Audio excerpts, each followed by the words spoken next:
81 clusters ou foyers épidémiologiques sont en cours d'investigation à ce jour. Il s'agit d'établissements de santé, d'entreprises privées ou publiques, les milieux familiaux élargis. En fin de semaine dernière, le taux de reproduction du virus a dépassé le seuil d'alerte en Normandie.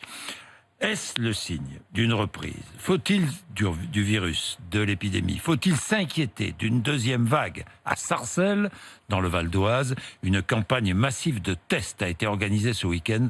Le reportage de Cyprien Pézeril avec les équipes de BFM TV. Des tentes en plein air et une file d'attente sur une place de Sarcelles. Je prends une petite goutte au bout du doigt. Deux types de tests pour les habitants volontaires, les fameux coton-tiges dans le nez pour savoir si l'on est atteint aujourd'hui et les tests sérologiques pour savoir si on l'a été.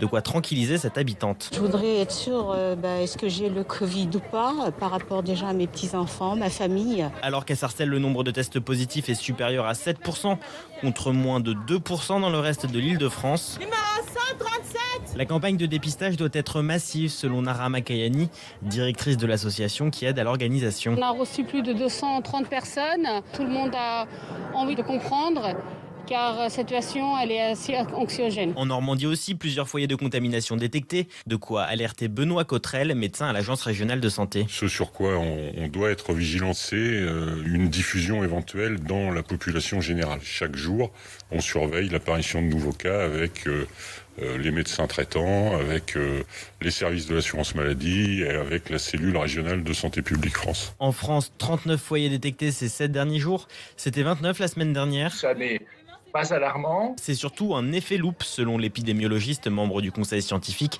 Bruno Lina. Si on ne prend finalement que les micro-événements qui surviennent, dans une population générale où il ne se passe rien, on risque de faire grossir en quelque sorte l'événement par rapport à ce qu'il est en réalité. Et aujourd'hui, il n'y a aucun signal de dégradation. Le virus circule peu donc, mais il est toujours là.